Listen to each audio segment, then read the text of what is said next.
Hello and welcome to the second lecture of section 6, Elastic Load Balancing, ELB. What is ELB? ELB stands for Elastic Load Balancing. In simple English, an ELB divides the amount of work that a single computer has to do among multiple computers. ELB automatically distributes incoming application traffic across multiple EC2 instances or servers. It can distribute your application traffic in a single app availability zone or across multiple availability zones. So what are the benefits of ELB? Highly available, can load balance across a region, routing traffic to healthy targets in different availability zones. Secure, ELB works with Amazon VPC to provide robust security features including integrated certificate management, user authentication, and SSL decryption. So it uploads the load from the server by going ahead with SSL on ELBs. Elastic. ELBs are elastic. This feature ensures rapid scale up or down ability based on traffic. Elastic load balancing is capable of handling quick changes in network traffic patterns. What are the benefits of ELB? Continuing from the last slide.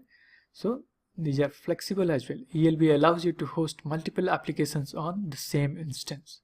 It can use IP addresses to route requests to application targets. So earlier with the classic load balancer, multiple applications were not possible, but with application load balancer, multiple applications on the same instance are possible. That is, microservices architecture is supported. Robust monitoring and auditing. ELBs allow you to monitor your application's real-time performance with Amazon CloudWatch. Then hybrid load balancing. ELB offers ability to load balance across AWS and on-premises resources using the same load balancer. So on-premise is supported as well. ELB types: application load balancer, network load balancer, and finally classic load balancer. Application load balancer. These are the most widely used, and load balancing of HTTP and HTTPS traffic is supported. It is best suited for modern application architectures, that is microservices and containers. So both are hot topics, microservices and containers, and both are supported on application load balancer. It operates at layer 7. So if you are interested in telecom domain, or if you are from electronics and telecommunication background, you will understand what is this layer 7. Otherwise you can just ignore it. Network load balancer, it's the latest addition among the ELBs. Load balancing of TCP traffic where extreme performance is required. Can handle millions of requests per second while maintaining ultra low latencies. It is optimized to handle sudden and volatile traffic patterns. So remember this, for sudden and volatile traffic patterns and for ultra low latency, you have to go for network load balancer. It operates at layer 4.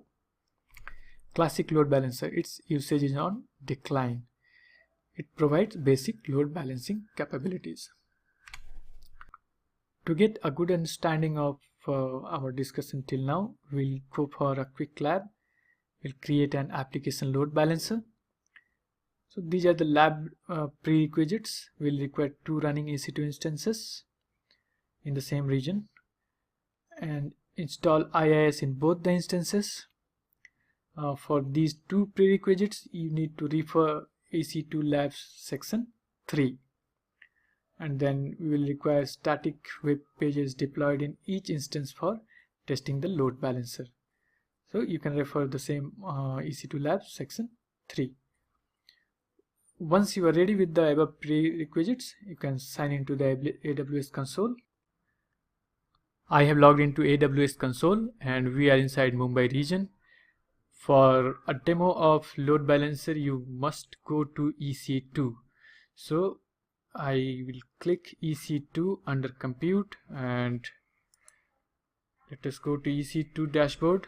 And as already discussed with you in the theory part, we must have it's better to have 2 running instances for this demo. Even you can do it 1 instance as well, but to get the concept, to get the clarity, required clarity of a load balancer, you should have 2 running instances.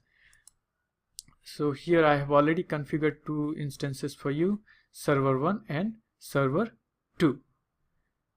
Now to go for a load balancer, to create a load balancer, we will just scroll down a bit, and here it's load balancing, load balancers. So I will click load balancers over here, and now we are inside load balancer. Since we don't have any load balancer as of now, it's not showing anything over here. So we will create our first load balancer. I will click create load balancer. So here we have to select load balancer type. You have already seen the 3 kinds of load balancer: application, network and classic. We will go ahead with the most modern one and the prolific one, that is application load balancer. We'll click create. So now we have to configure the load balancer. This is step 1, and right now we are going ahead with basic configuration.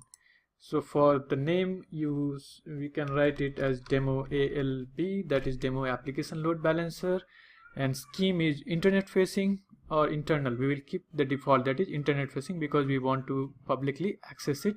IP address type is IPv4. There's another one as well, IPv6. So we'll go ahead with the most popular one, that is IPv4. For the listener, we can keep it as default, that is HTTP, and load balancer port will be 80. So a listener is something which checks the connection request using the protocol and port that you configure. Okay, default is HTTP over port 80, and that what we have seen.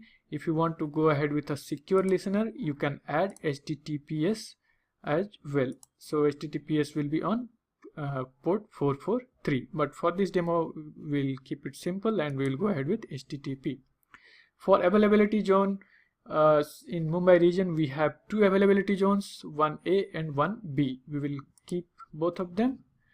Okay, and for tags, let us name it something as application load balancer, and I will click configure security settings.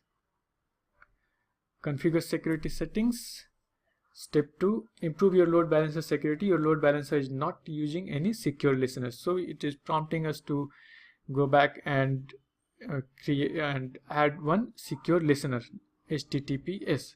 So you can ignore this for this demo, not a problem at all. This is not a production server. So I will click next, that is configure security groups. Okay, and here we can have a new security group, or we can select an existing security group. We'll create a new one. So let us see, LBSG, and keep the description as it is, no problem. And we will allow HTTP over port 80, that's fine, and source from anywhere to make it simple. Then we will go ahead with configure routing. So now we are in step 4, that is configure routing. Your load balancer routes requests to the targets in this target group using protocol and port that you specify, and performs health checks on targets using these health check settings. So here we need to provide a target group, okay, so that our application, so that our load balancer knows where to look out for the resources. So we will go ahead with a new target group and name it as my target, or better my LB load balancer target, and protocol is HTTP port 80, and target type can be instance or IP. So we will go ahead with instance. Health checks should be on HTTP and on at default path. Leave it as it is. Advanced health checks also you can leave whatever is there as default. Now we'll go ahead with register targets. So now we have to register targets. Register targets with your target group. If you register a target in an enabled availability zone, the load balancer starts routing request to the target. So you have already seen we have selected 2 availability zones. So inside 2 availability zones, it has found 2 servers, server 1 and server 2, that we have already seen in EC2 dashboard. So we'll select both of these to participate in our load balancer as a target, and now we will add this to our load balancer. Now these are added over here. So we have these 2 as registered. Okay, and now we'll go next step, next review. So here's a review of the load balancer which we are creating. Go ahead and click create. Close it. So we are here and the state is still provisioning. So I will pause the video for a while, maybe a couple of minutes, and I will resume after some time. I have resumed the video and now the state is active. So it took around 2 to 3 minutes from provisioning state to active state. Now let us see the description part of this load balancer. Once you select this demo ALB, the description will appear by default, and we have one DNS demo ALB and some alphanumeric number is there. We'll copy this. It is copied now, and let us check what happens. Okay, so welcome to the load balancer demo. This request is served by server 2. So this is our load balancer. Okay, DNS of our load balancer, and now it is serving request through the 2 targets, that is 2 servers. So this is coming from server 2. Whatever we have identified as server 2, this request is served through that. Now let us refresh this page. It is still server 2. Now it is served through server 1. So I will keep on refreshing and see what happens over here. 2, 1, 2, 1, 2. Okay, so I think you got the point. It is balancing load between the 2 servers. Okay, so a few requests will send to server 1, a few requests it will send to server 2. So I think this makes sense to you. Now we'll go and check what's happening in the instances. These are the 2 instances, that is server 1 and server 2, where we have which we have put as a target. Okay, so here you need to review the EC2 section. Okay, in EC2 section we have already described, we have already discussed in a few of the lectures how to configure IIS within this Windows instance, and how to go ahead with a default website, how to create a website after installing IIS. We will check this default website. We'll go to explore and see, this is the index page which is inside www-root, and www-root is in inet pub. So this is the path, local disk C, inet pub, www-root, and here I have a simple page, simple HTML page. You can keep it everything, you can name it whatever you want, and you can put your HTML code over here. This request is served by server 2. So this is basically server 2, and we have another server as well. I'll just go to the other server. This is 177. I will go to the other server. So here we are in the other server. Okay, this is 140.ap, and we will check what's going on inside this. I have put inet mgr. Okay, and this is quite a replica of the previous one that you have seen. Here also you will find the same default website and the same set of settings, and now we can go and explore. Okay, index is here as well inside inetpub www-root, and let us see what's there inside index. open with Notepad, and here it is. There in the previous server we have written it as server 2, here we have written server 1, just to identify that the request is coming from this particular server. So hope this makes sense. And Elastic Load Balancer, I think you have found this quite interesting, and after this basic information and basic lab, you should go ahead and dig deeper into it. Now let us go back to our lecture, theory lecture.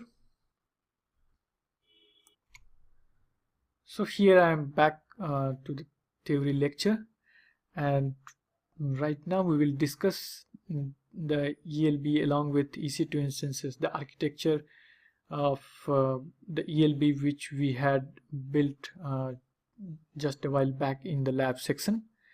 So here's the architecture. I'll show you with a diagram.